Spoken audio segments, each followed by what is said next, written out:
जय श्री राम। सभी को आपका दिन मंगलमय हो। आशा करते हैं आपको हमारी यह कथा पसंद आएगी।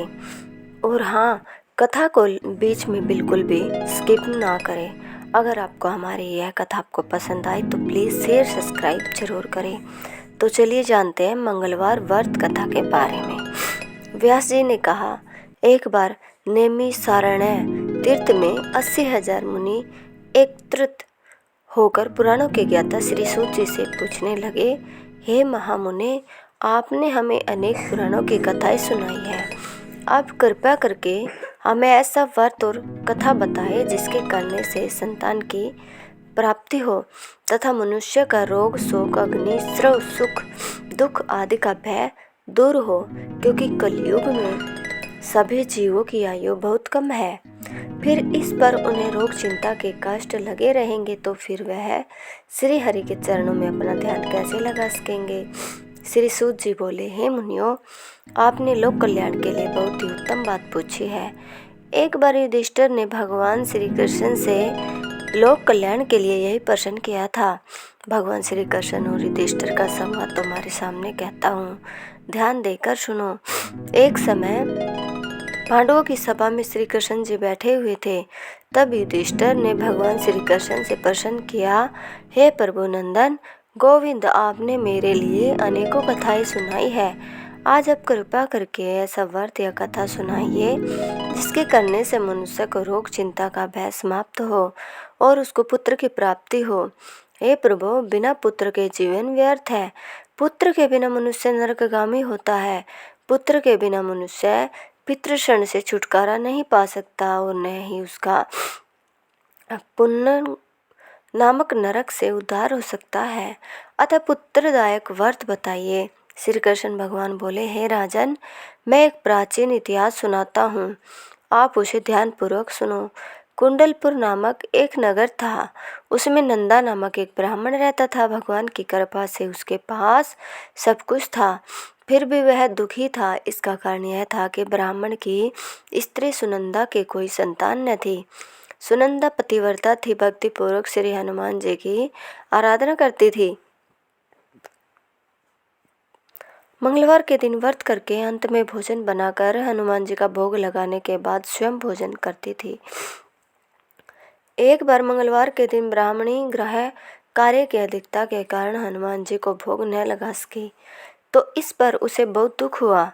उसने कुछ भी नहीं खाया और अपने मन में प्रण किया कि अब तो अगले मंगलवार को ही हनुमान जी का भोग लगाकर अन्न ग्रहण करेगी। ब्राह्मणी सुनंदा प्रतिदिन भोजन बनाती, श्रद्धापूर्वक पति को खिलाती, परंतु स्वयं भोजन नहीं करती और मन ही मन श्री हनुमान जी की आराधना करती थी। इस प्रकार 6 दिन गुजर गए और ब्राह्मणी सुनंदा अपने निश्चय के अनुसार भूखी प्यासी निराहार रही। अगले मंगलवार को ब्राह्मणी सुनंदा प्रातःकाल ही बेहोश होकर गिर पड़ी।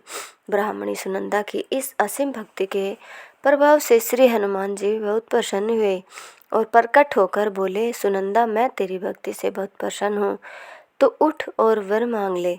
सुनंदा अपने आराध्य देव श्री हनुमान जी को देखकर आनंद की अधिकता के विह्वल हो श्री हनुमान जी के चरणों में गिरकर बोली, हे प्रभु, मेरी कोई संतान नहीं है, कृपया करके मुझे संतान प्राप्ति का आशीर्वाद दे, आपकी अति कृपा होगी।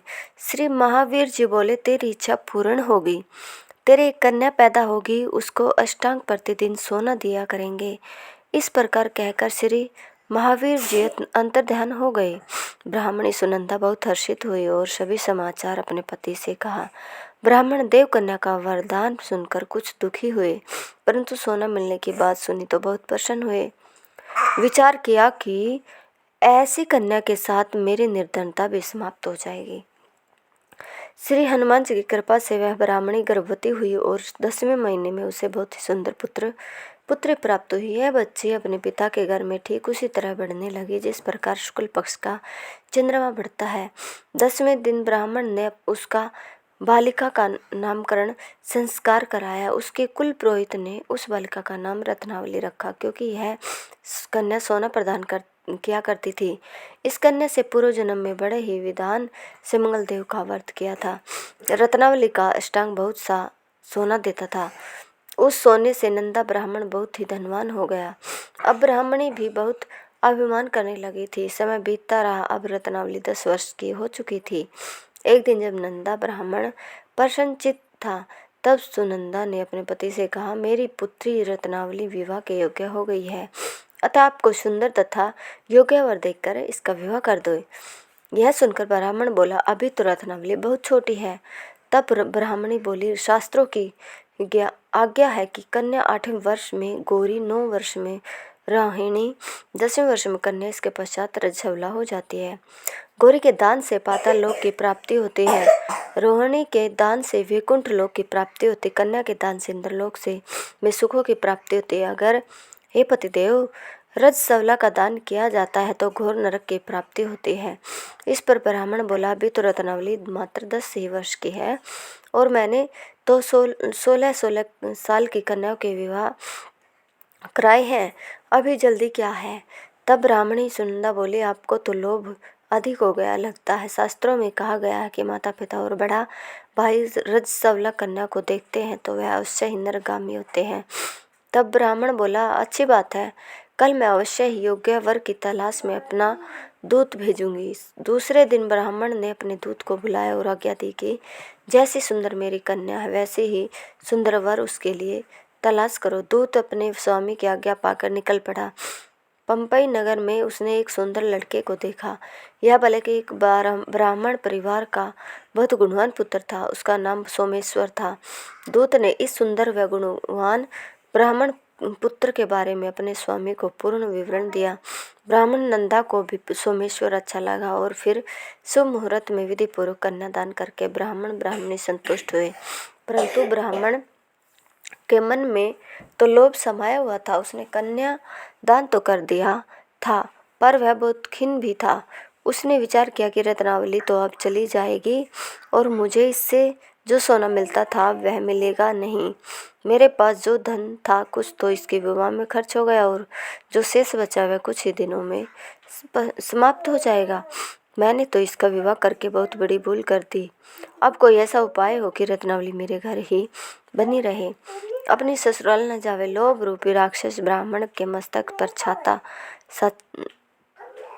छाता जा रहा था। रात भर अपनी शैया पर बेचैनी से करवटें बदलते बदलते उसने एक बहुत ही क्रूर निर्णय लिया। उसने विचार किया कि जब रत्नावली को लेकर उसका पति सोमेश्वर अपने घर के लिए जाएगा तो वह मार्ग में छिपकर सोमेश्वर का वध कर देगा और अपनी लड़की को अपने घर ले जा आवेगा, जिससे नियमित रूप से उसे सोना भी मिलता रहेगा और समाज का कोई मनुष्य उसे दोषी भी नहीं मानेगा। प्रातःकाल हुआ तो नंदा और सुनंदा ने अपने जमाई तथा लड़की को बहुत सारा धन देकर विदा किया। सोमेश्वर अपनी पत्नी रत्नावली को लेकर ससुराल से अपने घर की तरफ चल दिया।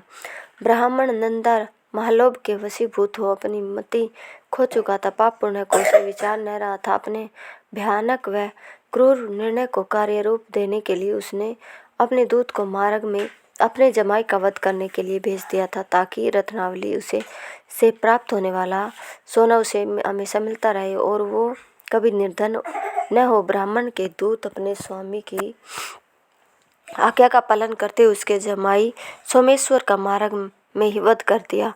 समाचार प्राप्त कर ब्राह्मण नंदा मार्ग में पहुंचा और रुदन करती हुई अपनी पुत्री रत्नावली से बोला, हे पुत्री, मार्ग में लुटेरों ने तेरे पति का वध कर दिया। भगवान की इच्छा के आगे किसी का कोई वश नहीं चलता।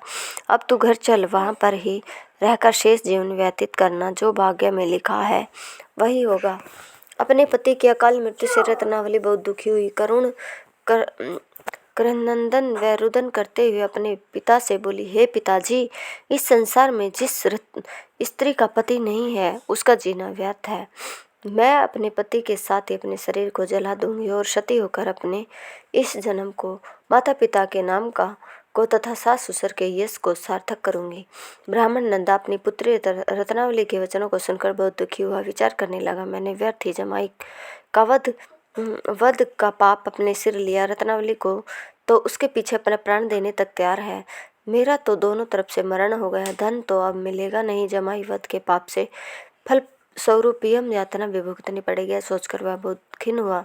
सोमेश्वर की चिता बनाई गई। रत्नावली सती होने की इच्छा से अपने पति का सिर अपनी गोद में रखकर चिता में बैठ गई। जैसे ही सोमेश्वर की चिता को अग्नि लगाई गई, वैसे ही प्रसन्न हो मंगलदेव वहां प्रकट हुए और बोले, हे रत्नावली, मैं तेरी पति भक्ति से बहुत प्रसन्न हूँ। तू वर मांग। रत्नावली ने अपने पति का जीवन दान मांगा। तब मंगलदेव बोले, रत्नावली, तेरा पति अजर अमर है, यह महाविद्वान भी होगा, और इसके अतिरिक्त तेरी जो इच्छा है वह वर मांग लो।